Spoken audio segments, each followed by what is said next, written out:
अस्सलाम वालेकुम। प्रोग्राम सहाफ़ी में मतीउल्लाह जान। आज पार्लियामेंट हाउस में बड़ी धुआंधार किस्म की डिबेट हो रही है।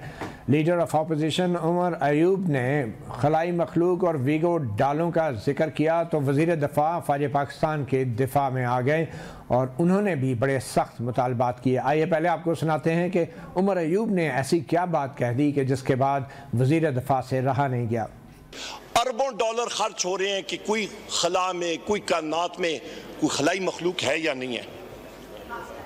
यहाँ पे तो जनाब स्पीकर, हम पीटीआई वाले हर रोज हमारा वास्ता खलाई मखलूक से बड़े सस्ते दामों पड़ता है।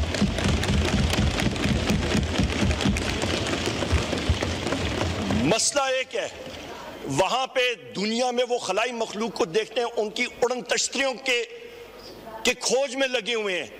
हमारी खलाई मखलूक जनाब स्पीकर विगेट डालों में आती है, ये मसला है। और रात को टेंटेड ग्लास में आती है, नंबर प्लेट कुछ होता है और बंदों को उठा के ले जाते हैं और फिर जो तशद्दुद होता है आप सोच नहीं सकते हैं। Leader of opposition Umar Ayub तो खलाई मखलूक और वीगो डालों का जिक्र कर रहे थे, तो ख्वाजा आसिफ को क्या हुआ वो भी आप सुन लें। मैं बिल्कुल हमायत करता हूं कि आर्टिकल 6 जो है जरूर लगना चाहिए। जिन लोगों ने इस तोड़ा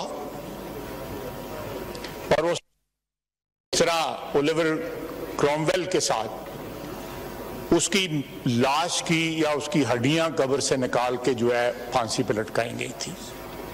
इसी तरह एक जाली फील्ड मार्शल ने, अयूब खान ने, जिसने पहला मार्शला लगाया था, उसकी भी ये मैयत जो है कब्र से निकाल के उसको फांसी पे चढ़ाना चाहिए। आर्टिकल 6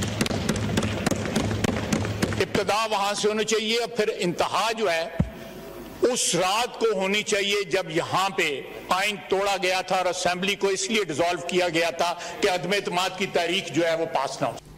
ये तो पुरानी सियासी जमातों के लीडरों की तकरीरें थी, मगर अब एक नई सियासी जमात भी पाकिस्तान के सियासी उफक पे आने जा रही है जिसकी डिलीवरी डेट करीब है और नाम अभी तजवीज़ नहीं हुआ। और उसी जमात के एक बड़े अहम लीडर रुकन हमारे साथ मौजूद हैं, साबिक़ वज़ीर आज़म पाकिस्तान जनाब शाहिद खाकान अब्बासी साहब। भाई साहब बहुत शुक्रिया प्रोग्राम सहाफ़ी को वक्त देने का। ये पुरानी सियासी जमातों की जो सियासत है वो तो आपने देख ली। वैसे सबसे पहले तो मैं जानना चाहूँगा कि आपने उमर अयूब को भी सुना, ख्वाजा आसिफ को भी सुना, दोनों में से दुरुस्त बात कौन कर रहे हैं? दोनों ही दुरुस्त कर रहे होंगे जी।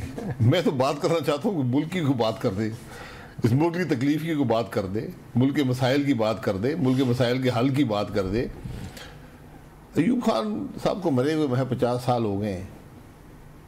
उनको लटकाना चाहते लटका दें, फिर एक कानून पास कर दे, हुकूमत लटकाने शुरू कर दें सबको। लेकिन आज वक्त इन चीज़ों का नहीं है। आज वक्त इस मुल्क के मामलात को हल करने का है। क्या हमें एहसास है कि हम कितनी तकलीफ़ में, आज इस मुल्क के अवाम कितनी तकलीफ़ में है, कितनी मायूसी है, इसकी परवाह है किसी को? पार्लियामान में इसकी बात हुई है आज तक? ये बदनसीबी है मुल्क की। हम वही पुरानी बातों में जो है, वो उस पर इल्ज़ाम लगाएगा, वो उस पर इल्ज़ाम लगाएगा।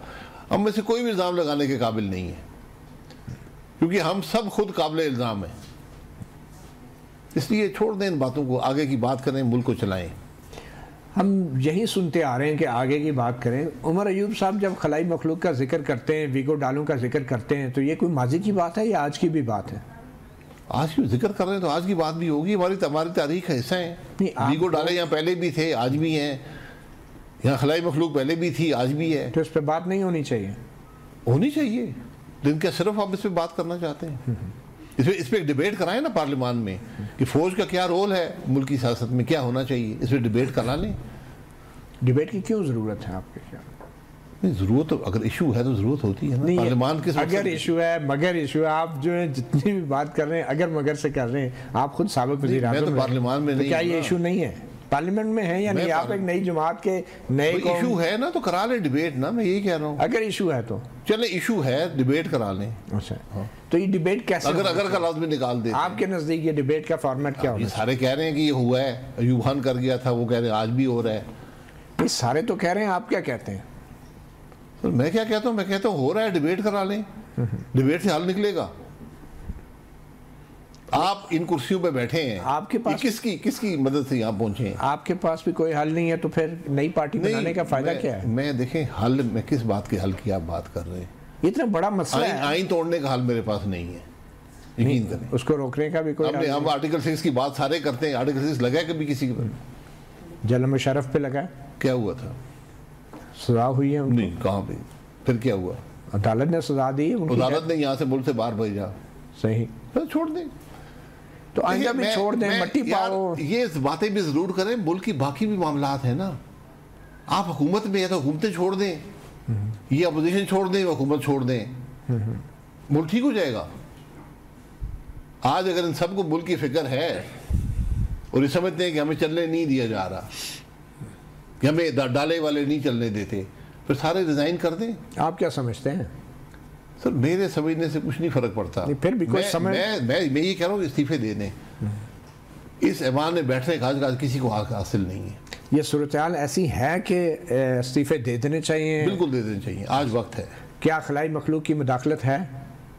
सर खलाई मखलूक में मुझसे आप सबूत मांगना चाहते हैं? सबूत नहीं, आपकी राय क्या है? बिल्कुल है, जब से पाकिस्तान बना रही है। अच्छा, फौज का एक रोल रहा है मुल्क की सियासत में, खलाई मखलूक कहने की जरूरत नहीं है। फौज का एक रोल रहा है मुल्क की सियासत में। 42 साल फौज ने बराह रास्त सियासत की है मुल्क के अंदर, इक़्तिदार में रहे हैं, उसके असरात आज तक हैं। कभी असरात बढ़ जाते हैं, कभी कम हो जाते हैं। हर इलेक्शन इस मुल्क के अंदर चोरी हुआ है। इसलिए हमें अब इन मामला से बाहर निकलना है। या आप इल्ज़ाम लगाकर निकलेंगे, एक दूसरे के साथ लड़कर निकलेंगे, या आप बैठ कर मसाइल को हल करेंगे कि मेरा आइन में क्या रोल है, मैंने क्या काम करना है, दूसरे का क्या रोल है, उसने क्या काम करना है, जुडिशरी ने क्या करना है, एग्जीक्यूटिव ने क्या करना है, पार्लियामान ने क्या करना है, फौज ने क्या करना है। ये बैठ के फैसला कर लें। आज इस बात की ज़रूरत है। आज गाली से बात नहीं चलेगी, इल्ज़ाम लगाने से नहीं चलेगी। इसलिए इन मामलात को आप समेटें, मुल्क के मसाइल को हल करें।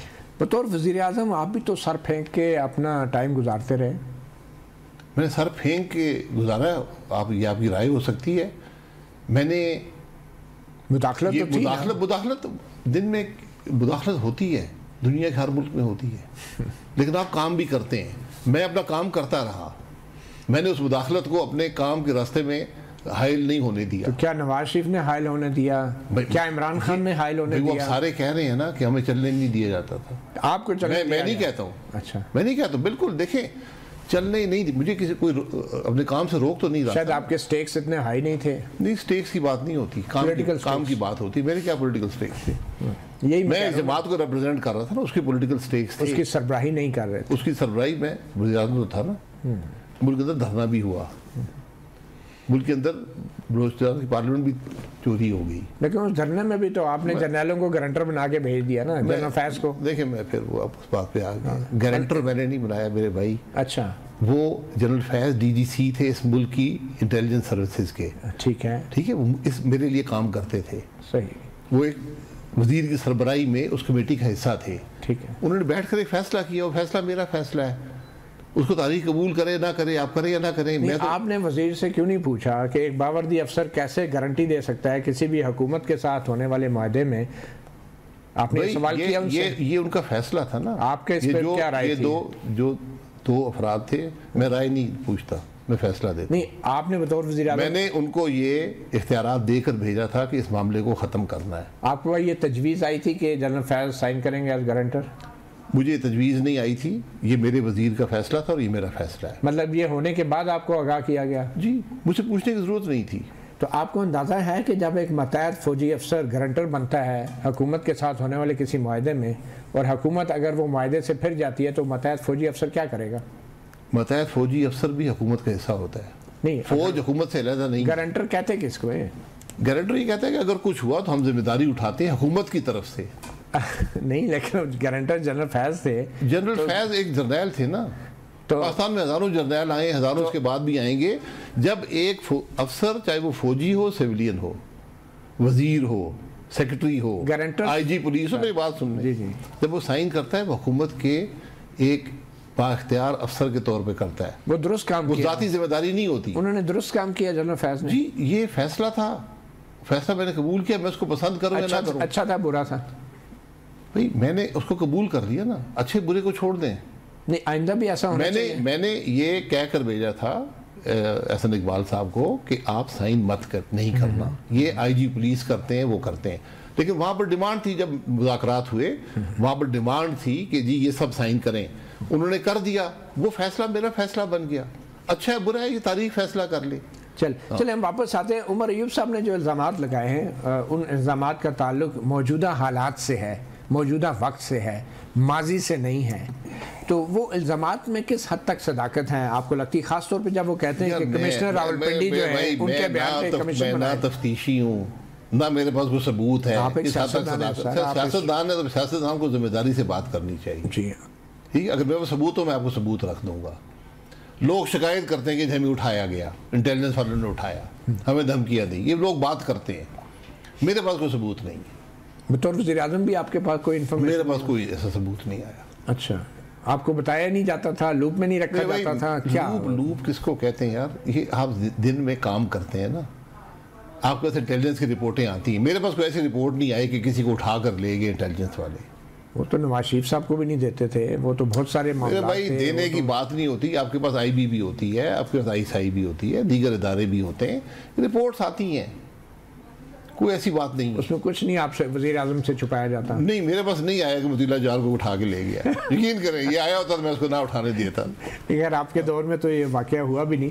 बट एनीवे, अब क्विकली ये बताएं कि अब आप एक जब नई सियासी पार्टी बनाने जा रहे हैं, तो ये जो ख्वाजा आसिफ साहब ने कहा है कि फील्ड मार्शल को कब्र से निकाल कर उनको फांसी पर लटकाया जाए, ये ख्वाजा आसिफ के अल्फाज हैं। तो अगर ये कहा जाए कि तमाम माजी की फ़ौजी हुकूमतों का एहतसाब किया जाए और ये सिर्फ एक अलामती एक बात की गई है ख्वाजा आसिफ की तरफ, क्या माजी के हवाले से फ़ौजी अमरों का एहतसाब होना चाहिए? कोई ट्रूथ एंड रिकन्सिलिएशन बतौर सियासतदान, बतौर एक नई सियासी जमात, आपके ज़हन में क्या खाका है? आप कैसे ट्रूथ कमीशन बना दें, ट्रूथ कमीशन बना दें ताकि इस मुल्क के हक़ाइक़ इस मुल्क के अवाम के सामने आ जाए। इतनी बात है। तो उस ट्रूथ कमीशन में अगर सबसे पहले शायद हकान अब्बासी को पेश होना पड़े तो आप पहला सच क्या बोलेंगे? मैं पहला सच ही बोलूँगा कि मैंने मुतीला जान को नहीं उठवाया था। मेरे भाई, आप इवेंट ड्रिवन बात करते हैं, आप जाके वहाँ कहानियाँ नहीं बयान करते। मैं जाके वहाँ ये रिकॉर्ड करा दूँगा कि फैज़ाबाद धरने में मेरे पास क्या नॉलेज है, आपके पास होगी, आप भी जाके करा। तो आप करा चुके हैं ना, आप नई बात क्या करें? वो तो कमीशन में आपने बयान दे दिया। उस कमीशन ने मुझे धरने के बारे में नहीं पूछा था। अच्छा, हाँ, वो 24 सवाल थे, वो हाइपोथेटिकल सवाल थे, थ्योरेटिकल सवाल थे, आईनी सवाल थे। तो आप धरने के बारे में अभी भी कुछ आवाम से छुपा रहे हैं? मैं छुपाने को है कुछ नहीं ना, मैं तो सवाल कर दें, पब्लिकली कर दें। मैं कहता हूँ एक कमीशन को ओपन कर दें। धरने के बारे में कौन सा सवाल था जो आप समझते हैं कमीशन को पूछना चाहिए? भाई, जो वो सवाल पूछना चाहते थे ना, कमीशन के धरने के बारे में पूछते। क्या धरने वो कहते हैं जी आइन में क्या लिखा हुआ? आइन में, यार मैं कहा आइन पढ़ ले, उसमें क्या लिखा हुआ है? अच्छा, क्विकली ये बता दें, मैं अभी ब्रेक लेनी है कि क्या धरने के पीछे जनरल फैज हमीद थे या? मेरे पास कोई ऐसा सबूत नहीं है। मैं और आप रोज क्या साराई कर सकते हैं। आपने जानने की जनरल फैज हमीद साहब कोई काम खुद नहीं कर सकते।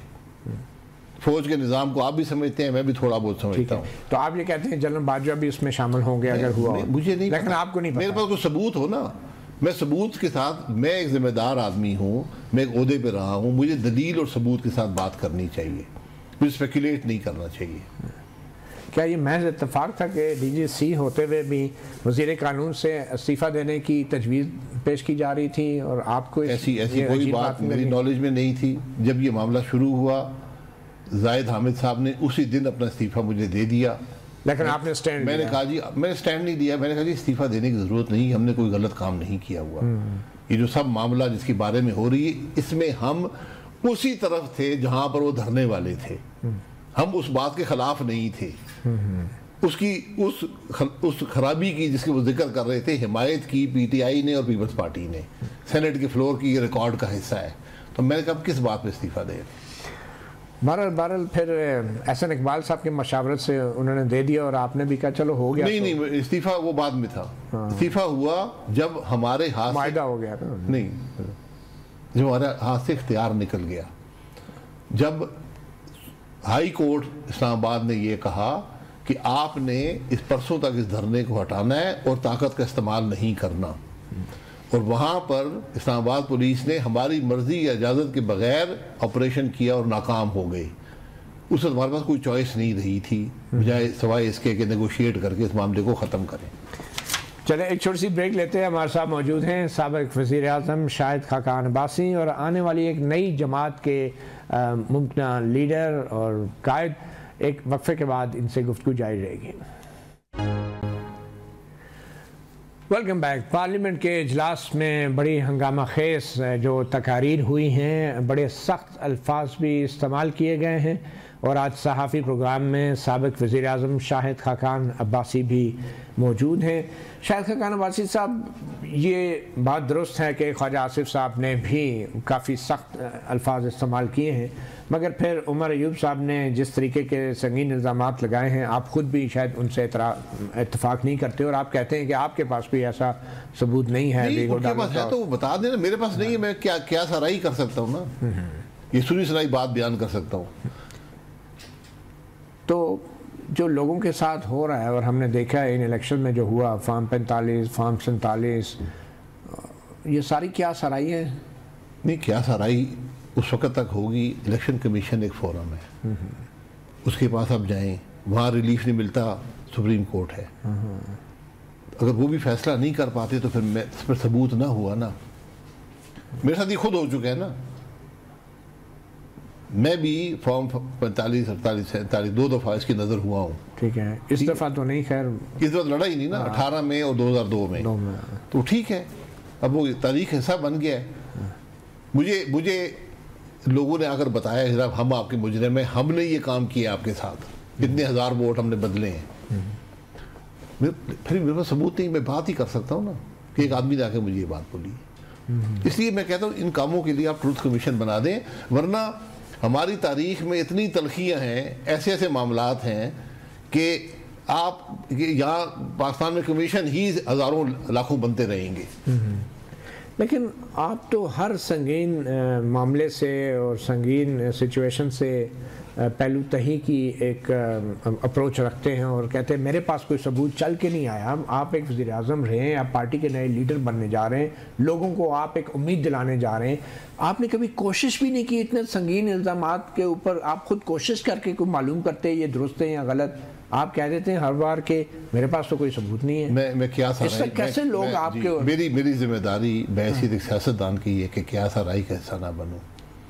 जिस बारे में मैं नॉलेज रखता हूँ या मेरे पास सबूत हो, मैं उसके बारे में बात कर सकता हूँ। नहीं, आप इतने अगर आप मुझसे ये कहना चाहते हैं कि जी फलाने को बंदे उठा के ले गए तो मुझे नहीं पता, फलाने को डाला आ गया, नहीं, फलाने की बात नहीं। मैं अब आपसे डायरेक्ट मुझसे अगर आप ये बात करें कि मुल्क की आज हालात खराब क्यों है, मैं इस पे बात कर सकता हूँ। चलो मुझे सर ये बता दें, मैं डायरेक्ट सवाल कर लेता हूँ। 2018 में धांधली हुई? जी बिल्कुल, पॉलिटिकल इंजीनियरिंग हुई? जी हुई। अदालतों को इस्तेमाल किया गया? जी हुआ है। 2024 में धांधली हुई, सब कुछ वही पॉलिटिकल इंजीनियरिंग वही हुआ, अदालतों को इस्तेमाल किया गया और आप कहते हैं आगे चलें, बस इन पे कुछ भी ना करें। चले फिर करें।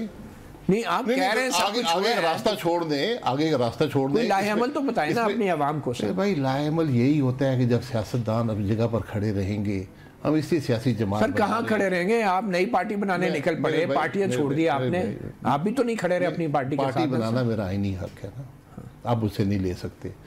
मैं गुजारिश ये कर रहा हूँ कि पार्टी का मकसद ये है कि बजाय एक दूसरे को गाली देने के, एक दूसरे पे इल्ज़ाम लगाने के, हम मुल्क की बात कर सकें, मुल्क के मसाइल की बात कर सकें, मुल्क के मसाइल के हल की बात कर सकें। उनके अंदर ये सब हल मौजूद हैं। जिस मुल्क में सियासी इस्तेकाम नहीं होगा, जहाँ आइन की हुक्मरानी नहीं होगी, वहाँ मईशत कमज़ोर रहेगी, वहाँ पर गरीब आदमी मज़ीद मुश्किल का शिकार होगा, वहाँ मुल्क मुश्किल का शिकार होगा। ये सियासी जमात का काम होता है। सियासी जमात का काम क्या सराई नहीं होता, उसका काम कल की हेडलाइंस लेना नहीं है, उसका काम वक्ती तौर पे बात करके कल उसके बगैर सबूत के उसका जवाब देना नहीं है। सर ये तो बड़ी अच्छी किताबी बातें हैं ना कि मगर आप जिन ओहदों पे रहे हैं और आप जिस लेवल के पॉलिटिशियन हैं, लोग आपसे तवक्को करते हैं कि शायद खाकान अब्बासी साहब नई सियासी जमात बनाने जा रहे हैं, तो पहले तो वो ये बताएंगे अलग-ऐलान कि इस मुल्क में जो आज सूरत हाल है उसका सबसे बड़ा जिम्मेदार कौन है? हम सब जिम्मेदार हैं। हम सब हैं, कोई भी ना मतीउल्लाह जान बरी जिम्मे, ना शाहिद अब्बासी बरी जिम्मे है, सब इसका हिस्सा है। छोड़ दें इन बातों को। अगर आपने तयन करना है ट्रुथ कमीशन बना दें, हकायक वहाँ पर आपको मिलेंगे। हकायक टीवी प्रोग्राम में नहीं मिलेंगे, शायद अब्बासी से नहीं मिलेंगे, मतीउल्लाह जान से नहीं मिलेंगे। जो लोग उस मामले का हिस्सा रहे हैं, इम्यूनिटी दी जाती है, वो आके अपने मुकम्मल बात का जिक्र करते हैं। आपकी मिसाल रवांडा की आपके सामने है। वहाँ लोग आए, उसने कहा मैंने 3000 आदमी खुद कत्ल किए हैं। इम्यूनिटी थी, रिकन्सिलिएशन हो गई, बात ख़त्म हो गई, किसी को सज़ा नहीं हुई, हकीकत अवाम के सामने आ गई। पाकिस्तान के अवाम को सबसे पहले हकीकत चाहिए। आपने कब्रों से निकाल के लटकाना है किसी को, आप शौक़ पूरा कर लें, हुकूमत में जो हैं शौक़ पूरा कर लें। ये तरीका नहीं होता इन मामलात का। आप माजी से सबक हासिल, माजी को दुरुस्त करते हैं, हकीकत उसकी सबक हासिल करते हैं और आगे चलते हैं। बतौर वज़ीर आज़म आपने ट्रुथ एंड रिकन्सिलिएशन बनाने की कोशिश क्यों नहीं की? नहीं, मेरे पास वो मैंडेट नहीं था। ये मैंडेट तो आइन का देते हैं। मेरी बात कंसेंसस से ये चीज़ें होती हैं। किसके साथ? इसलिए एक डिबेट होती है। किसके साथ? Political consensus. Political consensus. इसमें फौज का तमाम कोई रोल नहीं। फौज को भी आप शामिल कर लें, डिबेट में शामिल करना कोई, वो इस पे राजी नहीं थे ट्रूथ एंड रिकन्सिलिएशन। मैंने बात नहीं की कभी। अच्छा। ये कंसेंसस क्रिएट करना पड़ता है, इसमें जुडिशरी भी शामिल, सबके नाम आएंगे।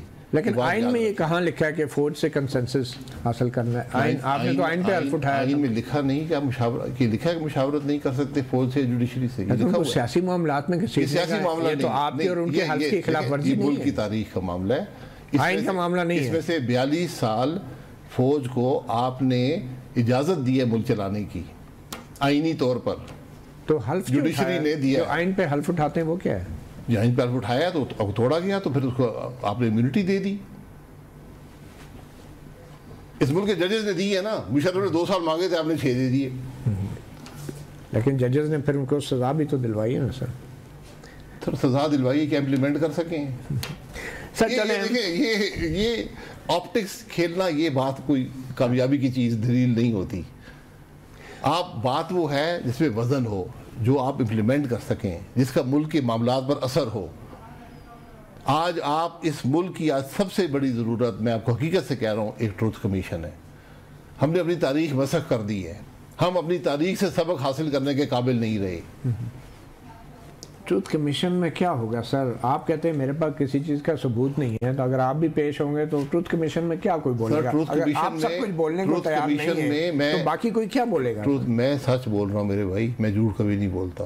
तो आपके नजदीक ना लापता अफराद आप उसे क्या सराही चाहते हैं? आप उसे क्या सराही चाहते हैं? आप वज़ीर आज़म रहे ना सर। वज़ीर आज़म रहे, मैं आप मुझे सवाल कर ले, मैं जवाब दे दूंगा। ये लापता अफराद का जो मामला है, ये संगीन नहीं है। लापता अफराद का जो मामला है, इसका एक कमीशन मौजूद है, जिसमें एक जस्टिस लगा हो, जाके पूछ लें उससे। मेरे पास कोई ऐसा मामला नहीं आया कि लापता अफराद को क्या हुआ या क्या नहीं। जस्टिस जावेद इकबाल की कारकर्दगी से आप मुतमईन हैं, जो सुप्रीम कोर्ट के साबिक जज रहे हैं लापता अफराद कमीशन? जी, जो उन्होंने काम नैब में किया ना, उससे 10 गुना बेहतर काम वहाँ पे कर रहे हैं। ये बेहतर कामाज में है या क्या? जी, कामाज में है। तो उनको फिर आपने बदला क्यों नहीं बतौर वज़ीर आज़म? बदला मैं बदल सकता हूँ? क्या मतलब? हमने तो लगाया था उनको नहीं, तो आप वज़ीर आज़म थे, हमारा ख्याल था वो छोड़ देंगे, लेकिन उसके बाद जो आए हैं उन्होंने बदला है उसको। सर अगर जावेद इकबाल जैसे बंदे को आप बतौर वज़ीर आज़म नहीं बदल सके तो नई पार्टी लोगों को दे के आप क्या करें? जावेद इकबाल को हमारी जमात ने, सारी जमातों ने मिलकर, अपोजिशन ने और हुकूमत ने उसको चूज़ किया था नैब चेयरमैन के तौर पर। वो अपने इस ओहदे पर भी कायम रहे। अब इनको नैब से गए हुए भी 3 साल होने लगे हैं। लेकिन लापता अफराद कमीशन के सरबराह के तौर पे आप खुद कह रहे हैं आप मुतमईन नहीं है उनसे कारकर्दगी पे। मैं अब मुतमईन नहीं हूँ ना। तो फिर उनको हटा क्यों नहीं? कम से कम कमीशन से हटा देते हैं। भाई कमीशन से हटाना अब जो है उनका काम है कि 11 साल हो गए, देख लें क्या काम। वो किन के बंदे थे जावेद इकबाल? अल्लाह ताला के होंगे यार, मैं क्या पता किसके बंदे। नून लीग और पीपल पार्टी के थे, आपके बंदे थे? नून लीग ने नाम नहीं दिया था, पीपल्स पार्टी ने नाम दिया था, हमारी जमात ने कबूल कर लिया। मेरे नाम और खुर्शीद शाह साहब के नाम से वो नाम उनका अप्रूवल के लिए गया। आपके नाम से आपने प्रपोज जी किया? मैं अपनी जमात को रिप्रेजेंट करता हूँ ना। हाँ। जब मेरी जमात फैसला कर देती है कि हाँ ये नाम काबिल कबूल है, एक जमात प्रपोज करती है खुर्शीद शाह की तरफ से। आपने मुखालफत क्यों नहीं की? किस बात की? बतौर नैब चेयरमैन मेरे पास कोई ऐसा जवाब नहीं था कि मैं मुखालफत कर सकूँ, मैं नहीं जानता था। लेकिन बाद में जवाब मिला बतौर वज़ीर आज़म आपको? क्या? लापता अफराद कमीशन में जो करते रहे? कोई ऐसा जवाब नहीं आया। अच्छा, मतलब आप मुतमईन थे उनकी कारकर्दगी? मेरे पास कोई ऐसी नॉलेज नहीं है कि उन्होंने काम नहीं किया। आपने अभी कहा ना कि बड़ी अच्छी उनकी कारकर्दगी थी, बड़े नहीं, मैंने अच्छी कारकर्दगी नहीं कहा, मैंने कहा मेरे पास कोई ऐसी रिपोर्ट नहीं थी कि वो काम नहीं कर रहे या कमीशन काम नहीं कर रहा। सर, ये जावेद इकबाल और इन जैसे बहुत से लोग सियासी जमातों में जो आते हैं, फिर बाद में बहस छिड़ी आती है, ये किसके लोग? सियासी जमात में नहीं थे, इनके नाम आया, उन जैसे लोग, सियासी जमात ने नाम दिया। सर, उन जैसे लोग जो सियासी जमातों में भी आते हैं, जिनको आप सियासी लेपालक कहें, हम नाम ले लेना ताकि पता लग जाए। फैसल वाडा है, मोहसिन नकवी हैं, और जो औरंगजेब खान हैं, जो सियासी जमातें उनको लेती हैं उनसे पूछ ले। नहीं, मैं आपसे यही पूछना चाह रहा हूँ ना, क्या आपके इल्म में है कि ये लोग किस तरफ से लाए गए हैं बतौर एक सियासतदान? मेरे इल्म में नहीं है। क्या सराई अब चाहते हैं तो मैं कर देता हूँ। क्या सराई की बात नहीं, मेरे पास कोई नॉलेज नहीं है। एक आदमी, क्या ऐसे लोगों की, एक आदमी को एक जमात ले रही है, एक जमात ने लिया, अपना वजीर बनाया, वो पीटीआई उस जमात का नाम था। अगर आप फैसल वाडा साहब की बात कर रहे हैं, अगर आप औरंगजेब साहब की बात कर रहे हैं, तो आज वजीर बनाए गए हैं एक टेक्नोक्रेट। मोहसिन नकवी साहब की, मोहसिन नकवी साहब एक टेक्नोक्रेट होंगे, वो इंटरिम गवर्नमेंट में भी रहे हैं, अब वो वजीर दाखिला है। तो प्राइम मिनिस्टर साहब से सवाल कर लें कि क्यों बनाया है। आपके ख्याल में इनको ऐसे लोगों को जगह मिलनी चाहिए? मेरे ख्याल आपकी नई जमात में, मेरे ख्याल में, आपकी नई जमात में हमारी जमात के सिर्फ काबिलियत और इंटेग्रिटी, ये दो चीजें इंपॉर्टेंट हैं। अच्छा, हम यही बात कर रहे हैं। और इसके लिए रिकमेंडेशन कहाँ से होगी? इसका मयार क्या होगा? काबिलियत को आप जानते हैं। काबिलियत का मयार क्या होगा? हर शख्स को जानते हैं ना, पता होता है इसमें क्या काबिलियत है क्या नहीं है। और उन्होंने आपकी तरह हर हुकूमत में काम किया है? किसने? जो आपके मुफ्ता इस्माइल साहब हैं। जी बिल्कुल, मैं सैयद साहब को जानता हूँ, बिल्कुल काबिल आदमी है, उनकी क्रेडिबिलिटी है, सलाहियत भी है, क्रेडिबिलिटी भी है। क्योंकि जो दूसरे नाम आ रहे हैं, ज़ईम कादरी, जावेद अब्बासी, मेहताब अब्बासी, मजीद जाफरी, बहुत से लोग। आपकी नई पार्टी में नया क्या है? नए लोग भी हैं, नए लोग भी हैं, पुराने लोग भी हैं। हर जमात में नए लोग नहीं आते, सब क्रेडिबल लोग हैं हमारी नजर में। चलें, अब आपकी नई पार्टी के हवाले से बात जब वो पार्टी बन जाएगी तो फिर आप एक 3-4 प्रोग्राम में अलहदा कर लें, हर शख्स का नाम मैं आपको दे दूंगा, उसको मैं डिफेंड भी कर दूंगा। क्योंकि अभी तक बड़ा एक पुरस्कारियत है आपकी पार्टी के नाम के हवाले से भी और काम के हवाले से नहीं है। जब नाम होगा, जब एनलिस्टमेंट हो जाएगी इलेक्शन कमीशन में, फिर नाम भी आपको आ जाएगा। ये कोई सीक्रेट बात नहीं है। चलें, क्या उसका नाम भी कोई मुस्लिम लीग होगा? ये वक्फे के बाद ये बता दें, मुस्लिम लीग नहीं होगा।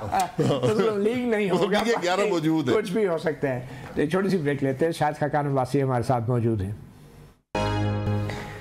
वेलकम बैक सहाफ़ी प्रोग्राम में। एक नई सियासी जमात का वजूद हमें देखने को मिल रहा है। शाहिद खाकान अब्बासी, साबिक़ वज़ीर आज़म पाकिस्तान, उस जमात की जिसको कहना चाहिए कि आबियारी कर रहे हैं, और जल्दी उसका नाम भी हमारे। हिस्सा हूँ। ये ना मेरी ज़ात की जमात है, ना किसी और की ज़ात की जमात है। एक जमात है जो इंशाल्लाह एक बेहतर सोच आपको देगी। देखिए, जमातें तो पहले भी बनी है। इवन के जनरल असलम बेग ने भी जमात बनाई, साबिक़ चीफ जस्टिस इफ्तिखार मोहम्मद चौधरी ने भी जमात बनाई।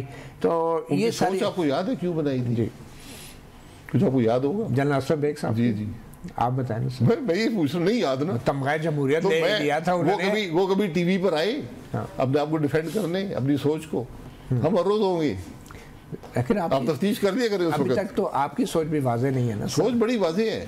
हमने बात मुल्क की करनी है, ये शख्सियात का ग्रोह नहीं। तो ये सारे इंडिया की तो नहीं कर रहे जो पार्लियामेंट में तकरीरें? मुझे मुल्क की बात तो नजर नहीं आई। आज आपके सामने पूरी शाम डिबेट हुई है, मुल्क की बात आई है उसके अंदर? आपने बड़ा बर्दाश्त किया नून लीग में इतना अरसा रह के, जो वहाँ पे मुल्क की बात नहीं हुई। इतना अरसा आप रहे, मुल्क की बात हुई, हम की है हमने। अच्छा, मुल्क की बातें हुई। नवाज शरीफ साहब मुल्क की बात नहीं करते? आज तो नहीं है ना। नहीं, अभी बात कर रहे हैं या नहीं? जी, मुझे नजर तो नहीं आई। जैसे आप बाहर बैठे कर रहे हैं। आज हुकूमत है ना। अच्छा, आपको पब्लिकली मुल्क के मसाइल की बात करनी है, मुल्क के मसाइल की हल की बात करनी है। वो बात आज नजर नहीं आती, वो सोच आज नजर नहीं आती। मियाँ साहब, आप कह रहे हैं गोशा नशीनी इख्तियार कर गए या क्या? मियाँ साहब तो विजिबल नहीं है ना। अच्छा, आज शहबाज साहब मुल्क के वज़ीर आज़म हैं, उनकी काबीना है। मरीम बीबी जो है वो सूबे के अंदर हैं। कोई भी मुल्क की बात नहीं कर रहा, नजर नहीं आ रही। वो ऐसी कौन सी मुल्क की बात है जो आप कर रहे हैं और बाकी नहीं कर रहे? क्योंकि अभी तक ये क्लियर नहीं हुआ। जरा ये नहीं, मैं करूं, मैं तो इक़्तिदार में नहीं हूं ना। मैं तो सिर्फ ये बात कर रहा हूं कि आज कोई मुल्क के मसाइल की बात कर रहा है। इस मुल्क के मसाइल क्या हैं, उनका हल क्या है, आपको क्या करना है, आपकी सोच क्या है, इक़्तिदार में है ना, आप हुकूमत में, मैं तो इक़्तिदार में नहीं, मैं फिर भी बात कर रहा हूँ। लेकिन मैं जब आपसे मसाइल का पूछता हूँ आप कहते हैं मैं क्या साराई नहीं करता हूँ। जी, मैं क्या साराई उन बातों पर नहीं कर सकता जिसमें नॉलेज नहीं है। आप मुझसे मईशत पे बात कर लें, मुझसे मुल्क के रिफॉर्म पे बात कर लें, मुल्क के मसाइल की बात कर लें, उनके हल की बात कर लें, मैं हाजिर हूँ। ठीक, चले मईशत के ऊपर मुख्तसरन आ जाते हैं। एक आम आदमी ये जानना चाहता है कि जितने भी मराद याफ्ता तबका है, ब्यूरोक्रेसी है, सियासतदान हैं, जर्नैल हैं या सहाफ़ी हैं, इनकी मराद के हवाले से और इस जिसको कहते हैं ना कि कफ़ायत शारी के हवाले से शाहिद खाकान अब्बासी साहब की नई सियासी जमात का क्या विजन है? किफ़ायत शारी आप किस बात को कहते हैं यार? आप जो लोग हुकूमत में काम करते हैं, आपने उनको तनख्वाह देनी है या नहीं देनी? ठीक है, आपको काबिलियत वाले लोग चाहिए या नहीं चाहिए? आपने निज़ाम को बदलना है। अब ये मुमकिन नहीं है कि एक वफाक का अफसर जो है वो पूरी ज़िंदगी सूबे में रहे, वफाक में कोई काम ना करे और सेक्रेटरी बनकर वफाक में आ जाए, फिर मुल्क नहीं चलेगा। आपने इस निज़ाम को बदलना है। आपने वो काबिल लोग लाने हैं जो मार्केट में ज़्यादा तनख्वाह ले सकते हैं, जिनमें काबिलियत है, मार्केट देती है। आप उसके मुकाबले की तनख्वाह लाएंगे, आप अच्छे लोगों को लाएंगे, स्पेशलिस्ट लाएंगे जो मामलात को समझते हो। आज मुल्क की ये ज़रूरत है। ये अंग्रेज़ का निज़ाम आज नहीं चल सकता, आपने इसको मुस्तकिल तौर पर बदलना है। ये मुराद की बात करते हैं, वह मुराद में पड़े रहते हैं। आप मुराद बिल्कुल ख़त्म कर दें, ज़ीरो कर दें, कोई बात नहीं है। लेकिन क्या आपको वो लोग मिलेंगे जो एक काबिलियत रखते हैं मुल्क को चलाने की? आप एक सेक्रेटरी से फैसले करवाते हैं जिनका सैकड़ों अरब का सालाना इम्पैक्ट होता है कई अशरों तक। आप उसको नैब से नहीं बचा सकते। कोई काम करेगा? एक फैसला जो सेक्रेटरी नहीं करता, जो वजीर नहीं करता, जो वज़ीर आज़म नहीं करता, वो 50 साल की मुराद से ज़्यादा उसका असर होता है। इसलिए हुकूमत चलाने के लिए आपको एक निज़ाम बदलना पड़ेगा। आज आपकी हुकूमत नहीं चल रही, आपके निज़ाम नहीं चल रहे, ये बदलने पड़ेगा। तो आपके पास कोई इनकलाबी फार्मूला नहीं है? यहाँ कोई मौज़ाती फार्मूला मेरे पास नहीं है। कोई मुद्दा यहाँ नहीं होगा। आपको ना ही इनकलाब की जरूरत है, आपको सिर जी ना ही किसी इनकलाबी फार्मूले की जरूरत है इस मुल्क में। मौज़ाती की मैं बात करूँ, मौज़ाती ने इनकलाब में इसी को कह रहा हूँ कि जब आप इस निज़ाम को जिससे आज हुकूमत चल रही है मुकम्मल ख़त्म करके आपको नया निज़ाम बनाना पड़ेगा। अच्छा, मुकम्मल ख़त्म करके आपको पुलिस के निज़ाम को बदलना पड़ेगा, आपको जुडिशरी के निज़ाम को बदलना पड़ेगा, जुडिशरी की सिलेक्शन को बदलना पड़ेगा। आपको एक सवाल इस मुल्क में हर शख्स से करना पड़ेगा कि तुम अखराजात करते हो, तुम्हारी आमदन कहाँ से आती है? उस आमदन में मैं हुकूमत पाकिस्तान हिस्सा अदा किया या नहीं किया? ये बुनियादी सवाल जब आप इस मुल्क से करेंगे, ये हर शख्स की जिम्मेदारी है। जो आदमी शनाख्ती कार्ड रखता है, जो वोट डालता है, जो अपने आप को जिम्मेदार शहरी कहता है, जो इस मुल्क में हिस्सेदार बनना चाहता है, उसकी जिम्मेदारी है कि अपनी आमदन का एक हिस्सा हुकूमत के हवाले करे। हुकूमत का काम यह है कि उस आमदन के हिस्से को जो हुकूमत लेती है कम से कम कर सके, उसको बेहतर से बेहतर इस्तेमाल कर सके। ये निज़ाम होता है। आपने कहा कॉलोनियल निज़ाम को बदलना है, इदारों के निज़ाम, तो फ़ौज के निज़ाम के हवाले से आपके कोई विजन है आपकी पार्टी का? फ़ौज के निज़ाम में क्या तब्दीली? फ़ौज के निज़ाम को आप बिल्कुल उसको भी देख लें कि आपने क्या कैसे आपने करना है। कोई एक आध चीज़ आपके जहन में कोई आती हो जो? नहीं, मैं एक आध चीज़ की बात नहीं होती। आपको निज़ाम को देखना पड़ता है, उसके बाद आप उसके बारे में फैसला करते हैं कि आपने क्या करना है। आपकी क्या चैलेंजेस हैं, उसके मुताबिक आपकी फ़ौज होती है। अगर आपकी फ़ौज मुल्क की सियासत में मुलव्वस होगी, यकीनन वो कमज़ोर होगी। तो आपने उस निज़ाम को, फ़ौज के निज़ाम को आइन के मुताबिक लाना है। तो इस वक्त कमज़ोर है हमारी फ़ौज? देखिए, आप अखराजात आपके हैं। अगर फ़ौज मुल्क के मामलात में मुलव्वस होगी, यकीनन सरहदों पर कमज़ोरी है या नहीं है? नहीं है। हम अपनी सरहदों का दिफा कर सकते हैं अल्लाह के करम से। और मुल्क की सियासत में तो मुलव्वस बिल्कुल नहीं है। मुल्क की सियासत में फ़ौज का एक रोल है। अगर आप उसे आँख बंद करना चाहते हो तो कर लें। लेकिन ये अल्लाह का करम है कि इस मुल्क का दिफा आज भी हम कर रहे हैं और मुमकिन है हमारी सरहदें कम अज़ कम हम उनको बैरूनी जारियत से पाक रख सकते हैं। ये कम अज़ कम हमारी काबिलियत है। चले, आपकी नई सियासी जमात का पाकिस्तान के सबसे बड़े पुराने और तारीख़ी मसले के बारे में क्या है? वो है कश्मीर का मसला। हम देख रहे हैं कि आज भी आज़ाद कश्मीर में पहली बार इस तरह अवामी रद्द अमल आया है बिजली की और आटे की सब्सिडीज़ के हवाले से क्या ये मामला सिर्फ बिजली और आटे की सब्सिडीज़ का है या कोई बड़ा प्लान ऑफ एक्शन हो रहा है कश्मीर के हवाले से, उसके स्टेटस के हवाले से क्या नज़र आ रहा है? आपने इस कश्मीर के मसले को ज़िंदा रखना है। आपके पास एक मॉरल जस्टिफिकेशन है जो करारदादें हैं UN की, जो अब 70 साल से ज़्यादा पुरानी हो चुकी हैं, लेकिन तारीख़ ये बताती है कि जो भी अपने मौक़िफ़ पर कायम रहा, उसका मौक़िफ़ दुरुस्त था, उसने कामयाबी हासिल की है।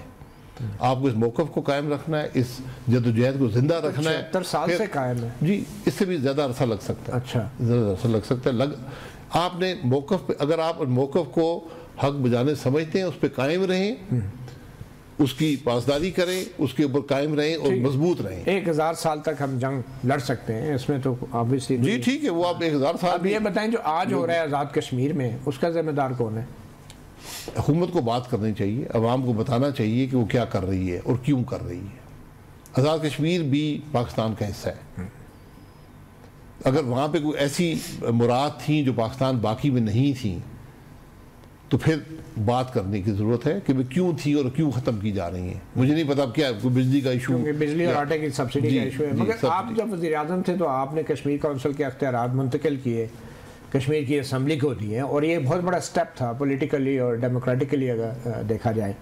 तो आप समझते हैं कि कश्मीर के अवाम को इस लेवल की खुद मुख्तारी मिलनी चाहिए और उनको उनके वसाइल, बल्कि पाकिस्तान को भी मज़ीद वसाइल देने चाहिए? जी बिल्कुल, जिस तरह पाकिस्तान के बाकी सूबों का वसाइल दे रहे हैं, वही वसाइल उनको मिलने चाहिए। कश्मीर काउंसिल आप ख़त्म कर दें, ये सूबे का स्टेटस मिलना चाहिए। सूबे का स्टेटस आपको पॉलिटिकली और डिप्लोमेटिकली डैमेजिंग होगा, मेरा ये ख्याल है। क्योंकि दूसरी तरफ तो इंडिया ने एनेक्स कर लिया, हमारा तो अभी भी उन्होंने गलत किया, उन्होंने खिलाफवर्जी की UN की रेजोल्यूशन की। अगर आप भी करेंगे फिर आप अपने स्टेटस जो आपका मौक़िफ़ है उसको नुकसान पहुँचेगा। लेकिन उसके अंदर रहते हुए आप उनको वसाइल दे सकते हैं जिस तरह बाकी सूबों को मिलते हैं, लेकिन फिर वहाँ के अवाम को भी वही जिम्मेदारियाँ कबूल करनी पड़ेंगी जो यहाँ की अवाम की हैं। फिर आटे की सब्सिडी जो कि एक पुरानी बात है वो भी ख़त्म हो जाएगी, फिर जो बिजली की सब्सिडी है वो भी ख़त्म हो जाएगी। लेकिन आज़ाद कश्मीर हुकूमत अपने वसाइल के अंदर रहकर उन चैलेंज का मुकाबला कर सकती है। खुद मुख्तार कश्मीर के जो लोग नारा लगाते हैं उसके हवाले से आप क्या कहें? देखिए, खुद मुख्तारी जब मसाइल का हल ना निकले तो खुद मुख्तारी की बात आती है। मैं नहीं समझता हूँ ये एक कामयाब नारा है, क्योंकि कश्मीर क्या दूसरी तरफ जो मकबूजा कश्मीर के लोग उसको कबूल करेंगे या नहीं करेंगे? यहाँ भी कितने लोग इस बात को कबूल करते हैं? ये एक मुश्किल फ़ैसला है। कोई आप खुद मुख्तारी पे रेफरेंडम आप करा सकते हैं, लेकिन ये रेफरेंडम मैं नहीं समझता कश्मीर के हक़ में होगा। मकबूजा कश्मीर का जो स्टेटस बदला गया है अब, तो आपको बतौर वज़ीर आज़म ये चीज़ें होती नज़र आ रही थी जब आप कुछ अरसे के लिए वज़ीर आज़म थे, और आपके सामने कोई नया इनिशिएटिव ऐसा आया था कश्मीर के हवाले से जिस पे इंडिया के साथ कोई बात हो सकती थी? तो ये इनिशिएटिव हमारी तारीख में आए हैं। मैं समझता हूँ जब वाजपेयी साहब खुद लाहौर आए थे, एक बहुत बड़ा मौका था। उसके बाद जनरल मुशर्रफ साहब जब आगरा गए थे, वो भी बहुत बड़ा मौका था। ये दो मौके आपको मिले हैं जहाँ पर शायद कोई हल निकल आता। मैं नहीं कहता निकलता या ना निकलता। उसके बाद से तो एक तनाव का मामला रहा है। और दूसरा, जब आपका घर कमज़ोर होगा, जब आप अपनी मगरबी सरहद पर भी जंग लड़ रहे होंगे, और वो जंग जिसमें आपकी शोहदा की अक्सरियत मगरबी सरहद पे है, तो फिर मशरक़ी सरहद पे मुश्किल हो जाता है मुकाबला करना। और जब आप घर कमज़ोर होगा, जब आपकी मईशत कमज़ोर होगी, तो फिर आपका मौक़िफ़ भी कमज़ोर हो जाता है। इस बात को याद रखें। बहुत शुक्रिया शाहिद खाकान अब्बासी साहब। वही विश यू गुड लक, एक नई सियासी जमात, नए लोग, और होपफुली आपकी जमात में भी नौजवानों को भरपूर मौका मिलेगा। जी, मतीना साहब हमारे मुस्तकबिल एंड आई एम श्योर कि कॉलेजेस और यूनिवर्सिटीज़ की यूनियंस भी बहाल होंगी, और बिकॉज वो एक नर्सरी है जो पाकिस्तान की। बिल्कुल, आप यूनिवर्सिटी की यूनियंस आज भी बहाल कर दें, मैं बिल्कुल उसके हक में हूँ, लेकिन ये याद रखें कि अब अक्सरियत यूनिवर्सिटीज़ की प्राइवेट सेक्टर में है। बेशक, और मेरे ख्याल आज भी आप यूनियन बना सकते हैं। बिल्कुल, और प्राइवेट सेक्टर में भी जमहूरी रवायात की उतनी ही ज़रूरत है जितनी सरकारी अदारों में। सहाफ़ी प्रोग्राम से इतना ही, इजाज़त दीजिए, अल्लाह हाफ़िज़।